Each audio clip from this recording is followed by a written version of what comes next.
Hello नमस्कार दोस्तों, स्वागत है आप सभी का आपके अपने इस यूट्यूब चैनल स्टडी एग्जाम की में। और बहुत बड़ी यहाँ पर अपडेट हम आपको देने वाले हैं। सागर विश्वविद्यालय, डॉक्टर हरि सिंह गौर विश्वविद्यालय सागर जो विश्वविद्यालय है, जो कि मध्य प्रदेश का पहला केंद्रीय विश्वविद्यालय, केंद्रीय केंद्र सरकार से मान्यता प्राप्त बना था। सेंट्रल यूनिवर्सिटी के दर्जा प्राप्त करने वाला पहला विश्वविद्यालय था। ये सेंट्रल यूनिवर्सिटी में वैकेंसी निकली हुई है और इसके बारे में हम आपको बताने वाले हैं। इससे पहले भी एक 1.5 साल पहले, 2 साल पहले एक वैकेंसी आई थी और उसके बारे में भी हमने हमारे चैनल पर सारी अपडेट दी थी। उसमें lower division clerk, LDC, laboratory attendant सारी पोस्ट निकली हुई थी। इसी तरीके की पोस्ट इस बार भी निकली हुई दिख रही हैं और उसके बारे में एक एक डिटेल सिलेबस से लेकर के और जो एग्ज़ाम हुआ था, पेपर कैसा आया था, वो सब भी हमारे पुराने वीडियो में मिल जाएगा। हम चाहेंगे कि वो नए वीडियो में भी हम जल्द से जल्द आप तक लेके आएँ, पर इस वीडियो में हम आपको बताने वाले हैं कि इसमें एग्ज़ाम की डेट क्या है और फॉर्म कैसे भरना है और किस तरीके से आप इसमें अप्लाई कर पाएंगे और क्या क्या मान्यता रहने वाली है, योग्यता रहने वाली है इसमें, और क्या क्या चीज़ें इसमें योग्यता के रूप में लिखी गई हैं। तो आपको जो DHS GST, ये जो समर्थ ADV.in, ये जो लिखा हुआ जो लिंक है, ये आप तो गूगल पे सागर विश्वविद्यालय डालेंगे तो वेबसाइट आ जाएगी ये वाली। इस पे जाने के बाद आपको जो है अपना फॉर्म फिलअप करना है। इसकी स्टार्टिंग डेट 1 तारीख से है। 1 तारीख मतलब 1 फरवरी से स्टार्ट होगा और ये जाएगा, आपका लास्ट तारीख रहेगी 2 मार्च तक। इसके बाद इसकी हार्ड कापी आपको पहुंचाना पड़ेगा। पिछले बार भी उन्होंने एप्लीकेशन फॉर्म होने के बाद उसका प्रिंट आउट की हार्ड कापी सभी सर्टिफिकेट के साथ मंगाई थी। वो पहुंचाने की डेट है इसमें 10/3 यानी 10 मार्च तक। अब इसमें बताते हैं आपके पास तो कौन कौन से पद जो है रहने वाले हैं। तो सेक्शन ऑफिसर से लेकर के प्राइवेट सेक्रेटरीट, ठीक है, और assistant, personal assistant, civil engineer, semi professional assistant हैं, सिक्योरिटी जो इंस्पेक्टर है वो उसका पद भी रहने वाला है, technical assistant, upper division clerk, lower division clerk, laboratory attendant, Hindi typist. ये पदों की संख्या लिखी हुई है, आपके सामने बता देता हूँ मैं। पदों की संख्या भी देखिए। सबसे पहला वाला जनरल है, फिर SC ST OBC और EWS, इस तरह से टोटल पदों की संख्या सबसे लास्ट में लिखी हुई है। तो ये हिंदी टाइपिस्ट का पद भी है, LDC का पद भी है, लेबोरेटरी अटेंडेंट का पद भी है, MTS का पद भी है। अब हम बात कर लेते हैं, इसमें बता दें आपको कि ये जो LDC का पद है, जिसमें ज़्यादा योग्यता 12th के अलावा ज़्यादा नहीं मांगते हैं, बाकी सब में एक्सपीरियंस मांगते हैं। टाइपिस्ट और MTS, इनमें जो योग्यताएं हैं और पद हैं वो आपके सामने इस तरीके से दिख रहे हैं। 15 है, 68 पद हैं टोटल LDC में, आपको बता दें। लेकिन इसमें अच्छा खासा सिलेबस रहता है। इसका पेपर 1 और पेपर 2 दो बार इसका पेपर होता है। जिसने पिछले बार जिसने भी दिए होंगे उसको पता होगा। इसमें पेपर फर्स्ट होता है, पेपर सेकंड होता है। पेपर फर्स्ट में ऑब्जेक्टिव टाइप रहता है, पेपर सेकंड में आपका डिस्क्रिप्टिव रहता है, पूरा इंग्लिश में रहता है। अच्छे अच्छे लोग जो है इसमें, जो मेन इसमें रहता है, इसका इंग्लिश अच्छा है। वो डिस्क्रिप्टिव पूरा जो हुआ था इंग्लिश में हुआ था पिछले बार का। मेरे पास उसका पेपर कहीं रखा होगा, मैं ज़रूर आपको बताऊंगा उसके बारे में। इसके बाद स्किल टेस्ट भी होते हैं। स्किल टेस्ट लेबोरेटरी अटेंडेंट के हुए थे, 4-6 महीने बाद हुए थे लेबोरेटरी के, और LDC के भी स्किल टेस्ट हुए थे, वो भी 4-6 महीने बाद हुए थे। ये फर्स्ट और सेकंड एग्ज़ाम, सेकंड एग्ज़ाम मतलब उसी दिन हो गए थे, ठीक है, 1-2 घंटे के अंतराल पे हो गए थे फर्स्ट एग्ज़ाम, सेकंड एग्ज़ाम। और भी जानकारी मिल जाएगी, आप पुराने वीडियो हमारे इस चैनल पे मिलेंगे तो आपको पूरी जानकारी मिलेगी बराबर। तो बाकी मैं कोशिश करूँगा कि आपको नए उस प्रश्न पत्र के पूरे जानकारी आप तक पहुँचे, तो जल्दी उसके बारे में भी हम कोशिश करेंगे।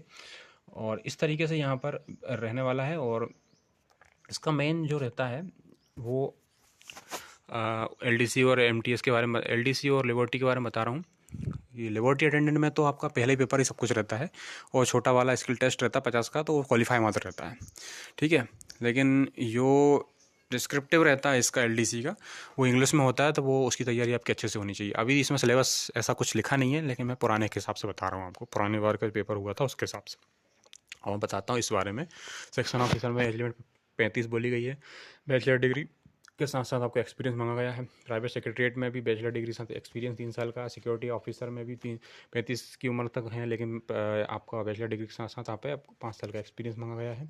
असिस्टेंट में बैचलर डिग्री के साथ साथ 4 साल का एक्सपीरियंस होना चाहिए। PSU में 200 करोड़, गवर्नमेंट प्राइवेट कंपनी में भी आपने किया हुआ, पर 200 करोड़ का टर्नओवर हो उसका, वहाँ पे आपने काम किया हुआ असिस्टेंट के रूप में, तो वो यहाँ पर इस तरीके का पद जिसमें आपके पास अगर योग्यता है, थोड़ी बहुत योग्यता के साथ एक्सपीरियंस है, तो इनमें आपकी जो छटोती है वो पहले ही हो जाती है। तो आप यहाँ पे पहले ही एज ले लेते हैं बाकी लोगों से। अगर आप में वो काबिलियत है एक्सपीरियंस वाली, तो आप बहुत लोगों से आगे निकल जाएंगे। यकीन मानिए, अगर जो भी व्यक्ति कहीं कर रहे हैं प्राइवेट में भी इस तरीके के पद पे और वो सर्टिफिकेट लगवा लेते हैं एक्सपीरियंस का, तो उनके लिए काफ़ी अच्छा रहने वाला है। सेमी प्रोफेशनल असिस्टेंट की पद है यहाँ पे, सिक्योरिटी इंस्पेक्टर की पद है, 32 तक एज लिमिट, बैचलर डिग्री मांगी गई है। और वैसे ही हमने बोला 3 साल का एक्सपीरियंस, जैसा कि उसमें बताया हुआ है। प्राइवेट हो, एजुकेशनल ऑफिस हो, कहीं से भी गवर्नमेंट ऑफिस हो, यहाँ पे आपने काम किया हो 3 साल, है ना, सिक्योरिटी के उस बेस पे। और इसके बाद अगर हम बात करें,